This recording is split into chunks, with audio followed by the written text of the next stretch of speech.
রাসূল একদিন কালো একটা মানুষ দেখে বলতেছে, বাবা রে কালা রে, ও কালা, হা কালা মানুষ তো বাবা বেহেশতে নিত না।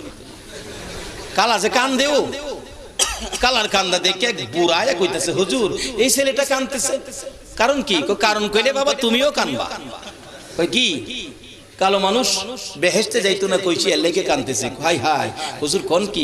বুড়া মানুষও যাইতো না, কালাও কান্দে বুড়াও কান্দে।